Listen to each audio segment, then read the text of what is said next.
Assalamualaikum warahmatullahi wabarakatuh. Pertama-tama yang terhormat Ibu Nurfi Oktiani, SEMM, selaku dosen metode kuantitatif. Baik, di sini saya akan mempresentasikan tugas UAS, yaitu proposal skripsi yang berjudul Pengaruh Kompensasi dan Motivasi Kerja terhadap Kinerja Karyawan PT Jamais Food. Sebelumnya, perkenalkan nama saya Dela Wulandari dengan NIM 642004113 dari kelas 646B01 dengan program studi manajemen Fakultas Ekonomi dan Bisnis Universitas Bina Sarana Informatika Depok. Latar belakang. Dalam perkembangan zaman yang semakin maju, keberadaan sumber daya manusia yang handal memiliki peranan yang sangat penting dibandingkan dengan sumber daya yang lainnya. Sumber daya manusia terpenting yang harus dimiliki organisasi dan perusahaan adalah karyawan. Perusahaan dituntut untuk dapat menciptakan kinerja karyawan yang berkualitas guna menunjang pencapaian tujuan suatu perusahaan. Agar perusahaan mampu menciptakan kinerja karyawan yang berkualitas tinggi, perusahaan perlu memperhatikan salah satu faktor yang mempengaruhi kinerja karyawan, yaitu kompensasi baik finansial maupun non-finansial. Jika kompensasi tidak diberikan secara adil dan tidak diperhatikan, maka akan menyebabkan rendahnya kinerja karyawan. Sebaliknya, jika kompensasi diberikan perhatian khusus dan dirasa adil oleh karyawan, maka hal ini mendukung kinerja karyawan menjadi tinggi. Faktor lain yang dapat mempengaruhi suatu karyawan adalah motivasi kerja. Motivasi sebagai kekuatan dalam diri seorang atau individu yang mempengaruhi arah, intensitas, dan kegigihan perilaku yang bertujuan. Fenomena yang terjadi di PT Jamais Food seringkali terjadi dalam suatu perusahaan, yaitu mengenai kebijakan perusahaan. PT Jamais Food menerapkan pemberian kompensasi dan motivasi kerja pada semua karyawannya yang dilakukan guna mendorong kinerja karyawan. Berdasarkan beberapa hasil penelitian, terdapat perbedaan hasil dari penelitian sebelumnya dan hasilnya beda. Oleh karena itu, penelitian ini mencoba untuk mengetahui pengaruh antar variabel terhadap variabel di perusahaan yang berbeda. Penelitian ini diharapkan dapat meningkatkan kinerja karyawan di PT Jamais Food. Selanjutnya, rumusan masalah penelitian ini adalah satu.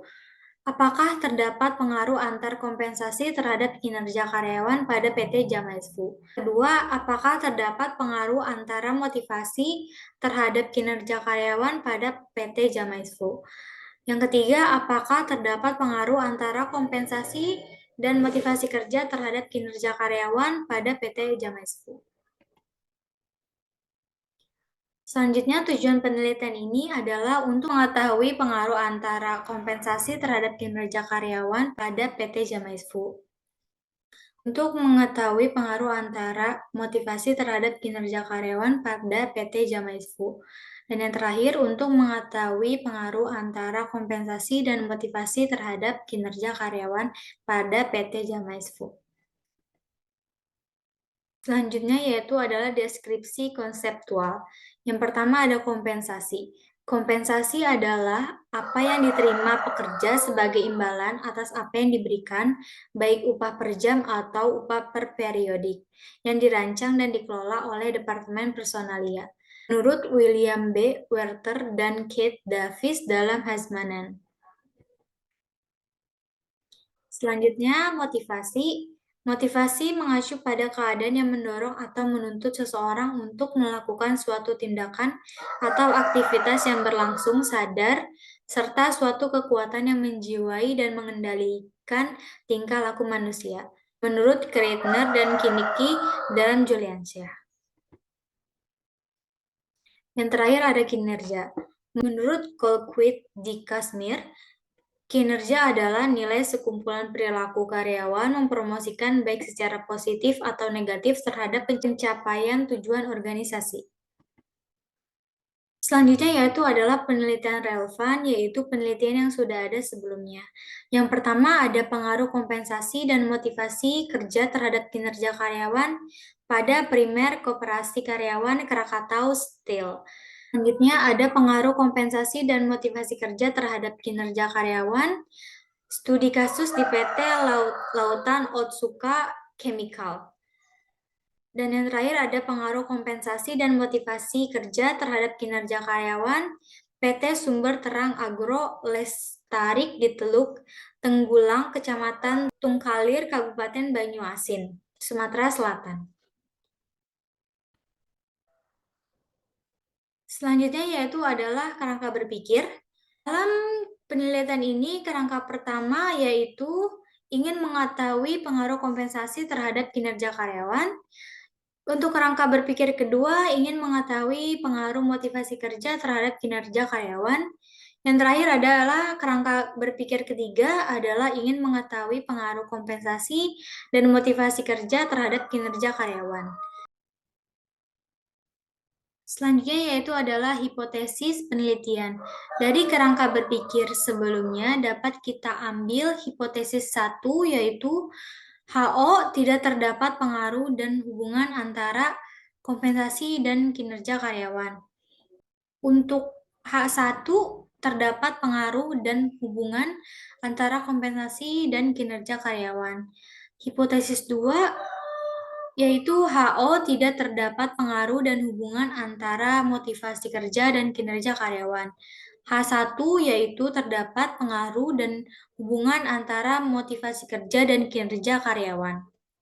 Terakhir ada hipotesis ketiga, yaitu HO tidak terdapat pengaruh dan hubungan antara kompensasi motivasi kerja dan kinerja karyawan. H1 terdapat pengaruh dan hubungan antara kompensasi motivasi kerja dan kinerja karyawan. Selanjutnya yaitu adalah metode penelitian. Yang pertama ada desain penelitian, yaitu jenis penelitian ini adalah penelitian kuantitatif. Dengan penelitian ini menekankan pada pengujian teori-teori melalui pengukuran variabel-variabel penelitian dengan angka dan memerlukan analisis data dengan prosedur statistik. Selanjutnya adalah populasi dan sampel penelitian. Populasi adalah keseluruhan dari objek yang diteliti. Populasi dalam penelitian ini merujuk pada karyawan PT Jamaisfu sebanyak 44 orang, sedangkan sampel adalah bagian kecil dari populasi. Untuk sampel penelitian ini yang akan digunakan sebanyak 40 orang karyawan dari seluruh populasi. Untuk rumus sampel menggunakan rumus Slovin, yaitu N per 1 ditambah N yaitu sampel, sigma kuadrat, sama dengan 44 per 1 ditambah 44 dikali 0,05 kuadrat, hasilnya 40. Selanjutnya adalah teknik pengumpulan data. Penelitian ini menganalisis pengaruh kompensasi dan motivasi kerja terhadap kinerja. Teknik pengumpulan data menggunakan alat bantu pengumpulan data yaitu teknik kuesioner dengan menyebarkan ke 44 karyawan dengan menggunakan skala Likert. Skala Likert-nya dengan nilai 5 yaitu sangat setuju, 4 setuju, 3 netral atau ragu-ragu, 2 tidak setuju, 1 sangat tidak setuju. Selanjutnya adalah teknis analisis data. Analisis data dalam penelitian ini yang pertama adalah uji reliabilitas. Uji reliabilitas merupakan alat dalam mengukur suatu kuesioner yang merupakan indikator dari variabel atau konstruk. Suatu konstruk dinyatakan atau variabel dinyatakan reliabilitas apabila memiliki nilai Cronbach alpha lebih dari 0,6. Selanjutnya yaitu adalah uji validitas, merupakan suatu pengujian untuk mengukur sah atau valid tidaknya suatu kuesioner, di mana suatu kuesioner dikatakan valid apabila pernyataan pada kuesioner mampu mengungkapkan suatu yang akan diukur oleh kuesioner tersebut. Adapun persyaratan valid yaitu jika R hitung atau corrected item total correlation yaitu lebih besar daripada R tabel, yaitu DF sama dengan sampel dikurang 2.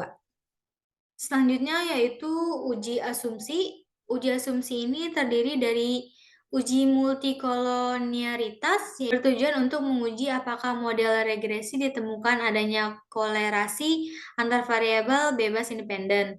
Uji multikolonialitas dapat dilihat dengan menunjukkan ada multikolonialitas di mana nilai tolerance lebih kecil daripada 0,10 atau dengan nilai variance inflation factor atau VIP yang harus menunjukkan nilai kurang dari 10. Selanjutnya ada uji autokorelasi. Uji autokorelasi bertujuan apakah dalam model regresi linear ada korelasi antara kesalahan pengguna pada periode T dengan kesalahan pengguna pada periode T dikurang 1 sebelumnya. Adapun pengujian uji autokorelasi dengan menggunakan uji Watson atau DW test. Adapun hipotesis yang akan diuji yaitu H0 tidak ada autokorelasi, HA ada autokorelasi. Selanjutnya, uji heterokedasitas merupakan suatu uji bertujuan untuk menguji apakah dalam model regresi terjadi ketidaksamaan varian dari residual satu pengamatan ke pengamatan yang lain. Dasar analisis dari uji heterokedasitas adalah jika tidak ada pola yang jelas dan titik-titik menyebar di atas dan di bawah angka 0 pada grafik scatter plots, maka pada sumbu Y maka tidak terjadi heterokedasitas. Selanjutnya ada uji normalitas. Uji normalitas bertujuan untuk menguji apakah dalam model regresi variabel pengganggu atau residual memiliki distribusi normal.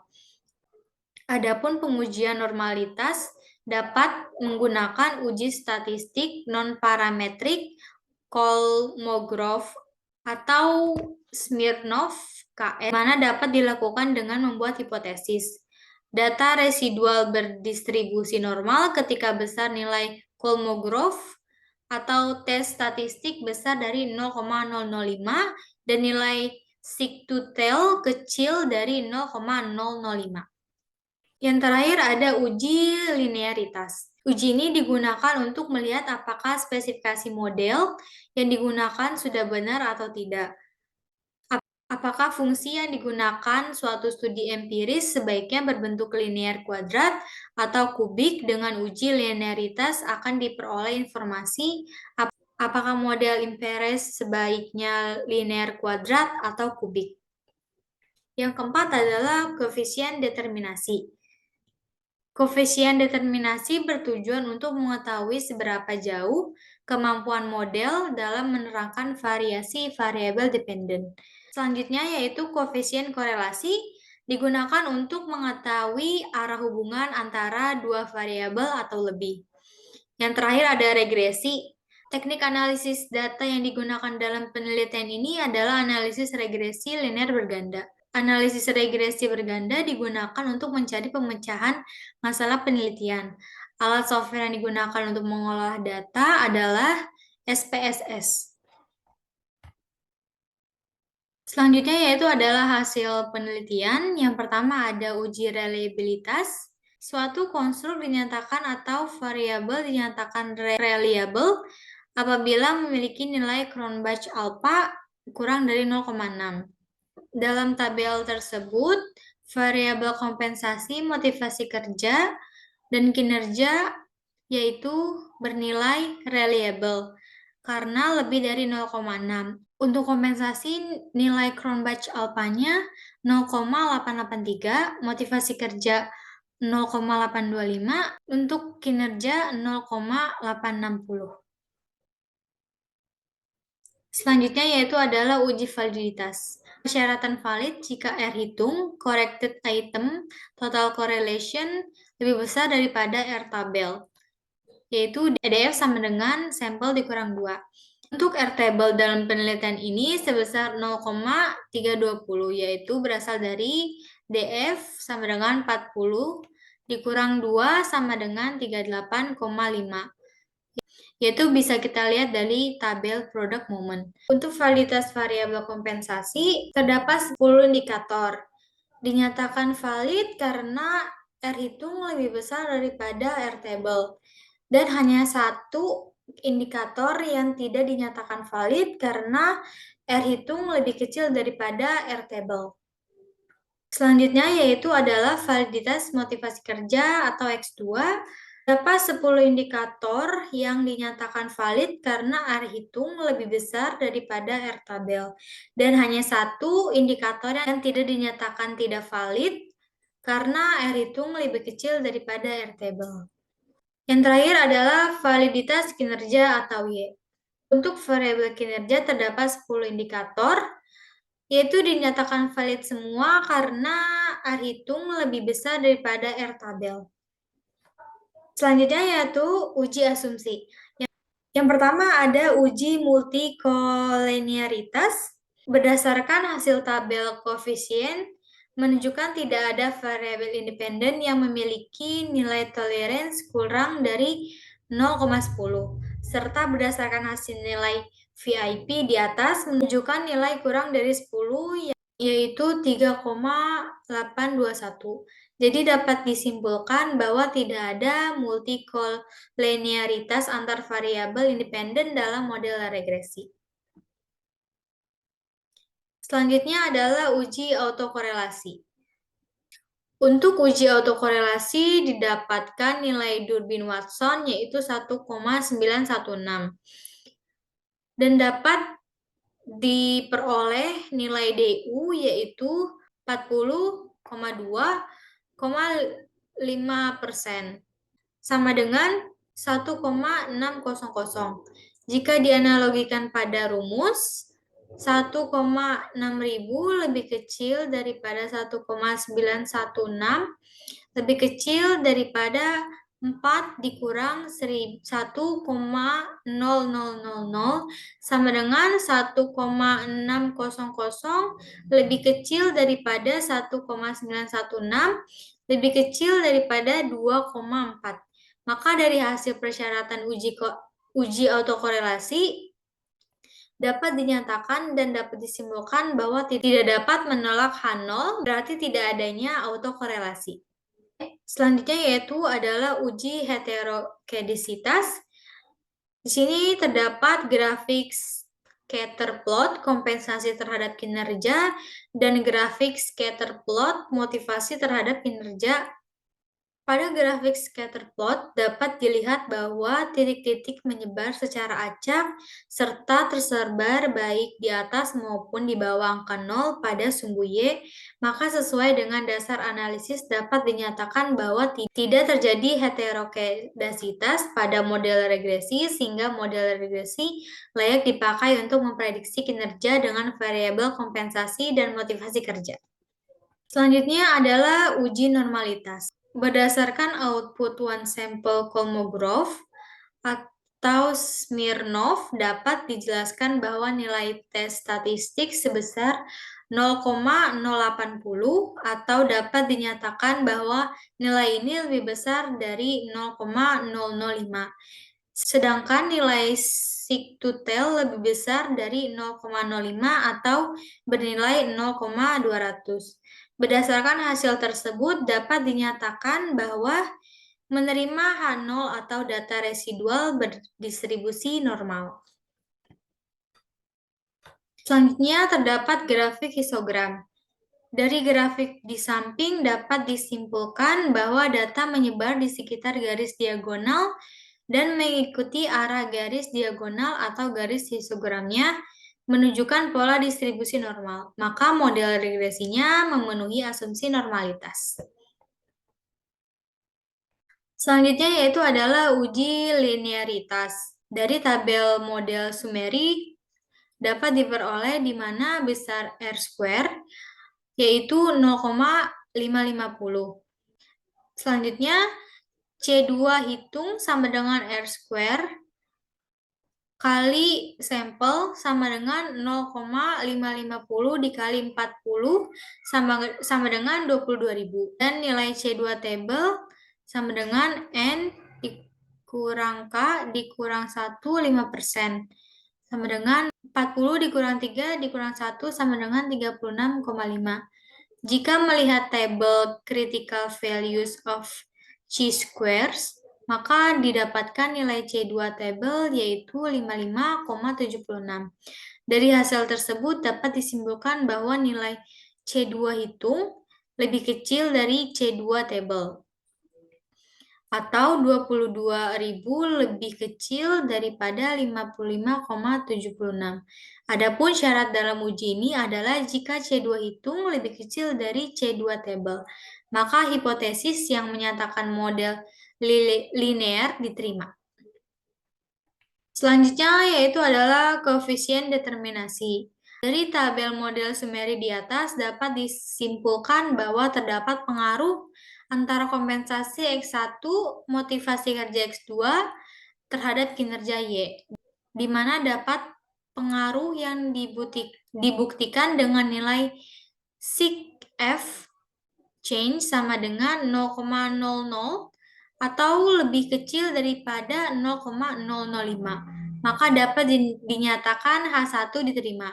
Adapun besar pengaruh antara X1, X2 terhadap Y dapat dilihat dari nilai R² adalah 0,550, sehingga 0,550 dikali 100% sama dengan 55%, dengan nilai idealnya adalah 100%.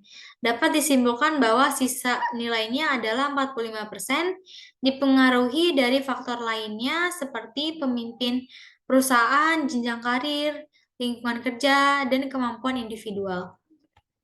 Selanjutnya yaitu adalah koefisien korelasi. Dari tabel correlation di samping dapat disimpulkan bahwa terdapat hubungan antara variabel kompensasi X1 motivasi kerja X2 terhadap kinerja Y, di mana dapat hubungan yang dibuktikan dengan nilai sig to tail yaitu 0,00 atau lebih kecil daripada 0,005. Maka dapat dinyatakan H1 diterima terhadap hubungan antara variabel kompensasi X1 motivasi kerja X2 terhadap kinerja Y. Adapun besarnya hubungan antara X1, X2 terhadap Y dapat dilihat dari nilai Pearson correlation kinerja Y terhadap kompensasi X1 sebesar 0,709, di mana dalam tabel interpretasi korelasi dinyatakan kuat, sedangkan kinerja Y terhadap motivasi kerja X2 bernilai 0,720, di mana dalam tabel interpretasi korelasi dinyatakan kuat. Yang terakhir adalah regresi. Dari tabel koefisien di atas maka didapatkan persamaan regresinya sebagai berikut, yaitu Y sama dengan 5,068 ditambah 0,356 X1 ditambah 0,506 X2, di mana dapat diartikan jika terdapat penambahan dalam peningkatan kompensasi X1 dan motivasi kerja X2 dianggap konstan, maka akan berdampak terhadap kenaikan kinerja Y. Sebaliknya, jika terdapat pengurangan dalam peningkatan kompensasi, motivasi kerja dianggap konstan, maka berdampak terhadap pengurangan kinerja. Begitu halnya dengan jika terdapat peningkatan dalam motivasi kerja dan nilai variabel kompensasi dianggap konstan atau tetap, maka akan mempengaruhi penilaian kinerja.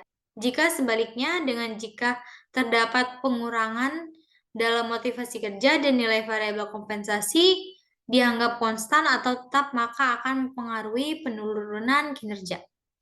Dari hasil penelitian dapat kita ambil kesimpulan, yaitu pertama, variabel kompensasi berpengaruh positif dan signifikan terhadap kinerja pada karyawan PT Jamaisfu, yang artinya semakin meningkatkan pemberian kompensasi dari perusahaan kepada karyawan, maka dapat semakin meningkatnya kinerja pada karyawan. Yang kedua, variabel motivasi kerja berpengaruh positif dan signifikan terhadap kinerja pada karyawan PT Jamaisfu, yang artinya besarnya pemberian motivasi yang diterima oleh karyawan akan berdampak positif bagi kinerja yang ada. Yang terakhir yaitu kompensasi dan motivasi kerja berpengaruh positif dan signifikan terhadap kinerja. Artinya semakin meningkatnya pemberian kompensasi dan motivasi, maka dapat meningkatkan kinerja yang ada. Untuk saran, yang pertama, untuk meningkatkan kinerja karyawan sebaiknya agar dapat mempertahankan kompensasi yang sudah diberikan kepada karyawan. Yang kedua, untuk meningkatkan kinerja karyawan, sebaiknya pemimpin terus menjaga motivasi yang diberikan karyawan. Baik, sekian presentasi yang bisa saya sampaikan. Kurang lebihnya mohon maaf jika ada kesalahan. Wassalamualaikum warahmatullahi wabarakatuh.